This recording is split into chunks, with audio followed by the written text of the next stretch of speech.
Hello friends. आज हम topic read कर रहे हैं साइंस का।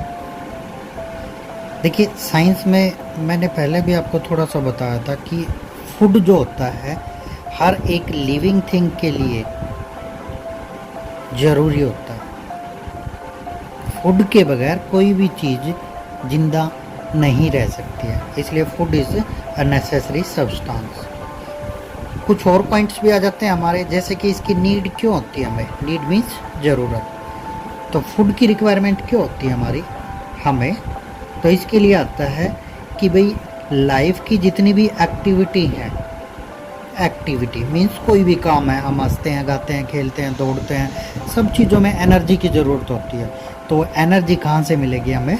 फूड से मिलेगी। सेकंड पॉइंट आ जाता है कि हमारे शरीर में ग्रोथ के लिए, हमारे शरीर की वृद्धि के लिए एंड विकास यानी कि डेवलपमेंट, इन दोनों चीज़ों के लिए जो है फूड की ज़रूरत होती है। थर्ड पॉइंट आ जाता हमारा कि भाई जो बॉडी के अंदर इंजर्ड सेल हैं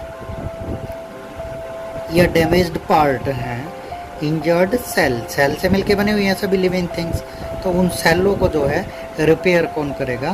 फूड करेगा, और नई सेल के निर्माण में, बनाने में हेल्प करेगा। ओके, नेक्स्ट पॉइंट आता हमारा कि जितने भी डिजीज होती हैं यानी कि बीमारियां होती है, उनसे लड़ने की ताकत, क्षमता जो है कौन प्रोवाइड करता है? हमें फूड प्रोवाइड करता है।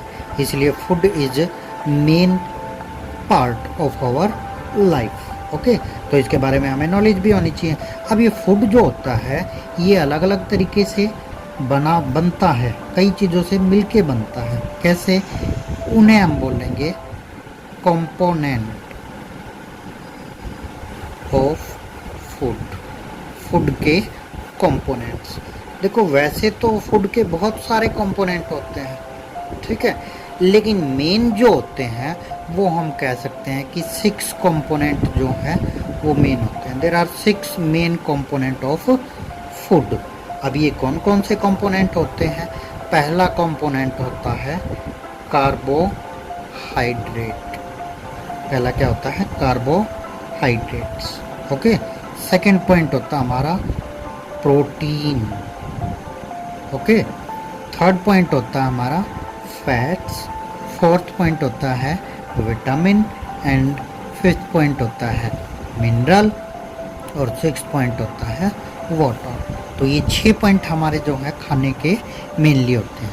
ओके, अब इनके बारे में अलग अलग हम डीपली पढ़ेंगे, लेकिन उससे पहले देखो इनके साथ साथ कुछ चीज़ें ऐसी होती हैं जो हमें उनको भी खाने के अंदर लेना पड़ता है। रफेज,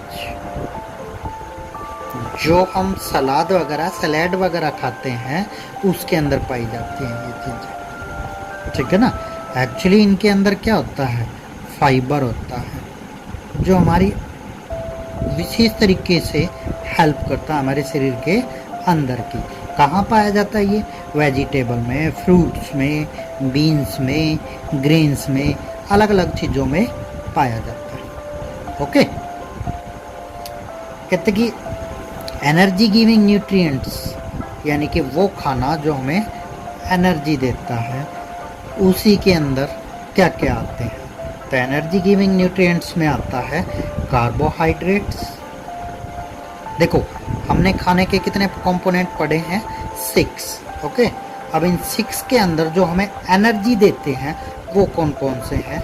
कार्बोहाइड्रेट्स प्लस फैट, इन्हें हम एनर्जी गिविंग न्यूट्रिएंट्स कहते हैं। इसके अलावा जो दूसरे बच जाते हैं उन्हें हम एनर्जी गिविंग न्यूट्रिएंट्स नहीं कहेंगे, उन्हें हम क्या बोलेंगे?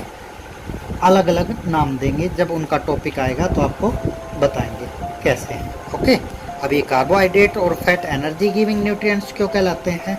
क्योंकि कार्बोहाइड्रेट्स जो होता है और फैट जो होता है, इनसे एनर्जी मिलती है हमें। फैट यूज किया जाता है कुकिंग मीडियम के रूप में।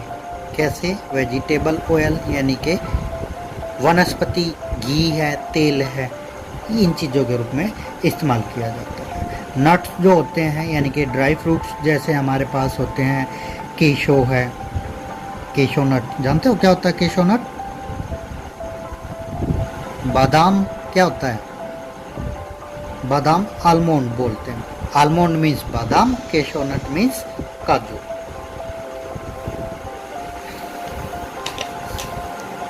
तो घी है, नट्स हैं, बटर है और काफ़ी सोर्सेज और भी इस तरह के होते हैं। इन सब से हमें क्या मिलता है? फैट मिलती है। ओके, अब बारी आती है कार्बोहाइड्रेट्स की। कार्बोहाइड्रेट्स जो होते हैं वे जैसे एक कार को चलाने के लिए ईंधन की ज़रूरत होती है, फ्यूल की ज़रूरत होती है, डीजल पेट्रोल की ज़रूरत होती है, इसी तरह से हमारे शरीर को चलने के लिए कार्बोहाइड्रेट की ज़रूरत होती है। अब ये कार्बोहाइड्रेट जो है हमारे शरीर को फुल डे के लिए एक्टिव रखता है। ये कार्बोहाइड्रेट एक्चुअली दो टाइप के होते हैं। सो कार्बोहाइड्रेट कितने टाइप के होते हैं? दो टाइप के होते हैं। पहला है शुगर और दूसरा है starch. Sugar and starch. Starch जो होता है वो थोड़ा सा टफ होता है, टफ का मीन्स कॉम्प्लेक्स बोलते हैं जिसे, इसे जल्दी से पचाया नहीं जा सकता है, ठीक है ना। ये प्लांट्स में भी पाया जाता है। जब हम प्लांट प्रोडक्ट खाते हैं तो हमारे शरीर के अंदर ये चला जाता है, ठीक है ना। और फिर ये शुगर और ग्लूकोज में बदलता है, यानी कि ग्लूकोज को पचाना सबसे आसान होता है। राइस है, व्हीट है, कॉर्न है, पोटैटोज हैं, ब्रेड हैं, ये स्टार्च के कुछ सोर्सेज हैं। राइस जो होता है यानी कि चावल जो होते हैं उसमें स्टार्च बहुत ज़्यादा मात्रा में पाया जाता है। गेहूँ, ब्रेड वगैरह इनमें भी पाया जाता है, ठीक है ना, लेकिन राइस के अंदर ज़्यादा पाया जाता है। ओके, अब शुगर जो है, देखो शुगर जो है एक सिंपल कार्बोहाइड्रेट है। कार्बोहाइड्रेट दो टाइप के हैं, स्टार्च एंड शुगर। ये कॉम्प्लेक्स है, थोड़ा सा पचाने में टाइम लेता है, पचने में टाइम लेता है।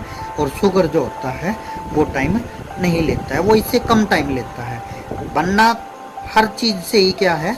ग्लूकोज, और ग्लूकोज ही हमारे शरीर के लिए मोस्ट इम्पोर्टेंट माना जाता है। इसलिए कोई भी पेशेंट होता है उसे ग्लूकोज प्रोवाइड किया जाता है ताकि उसके शरीर को एनर्जी जल्दी से जल्दी मिल जाए। अब ये शुगर के क्या क्या सोर्सेज होंगे? शुगर एक टेबल शुगर यानी कि नॉर्मल जो शुगर घर में यूज होती है, चाय है, कॉफ़ी है, ऐसी चीज़ों से ये मिलते हैं। इस वीडियो का एक सेकंड पार्ट और आपके सामने आएगा, उसमें हम रीड करेंगे बाकी के 4 पॉइंट्स के बारे में। Okay, so that's all for today. Thank you.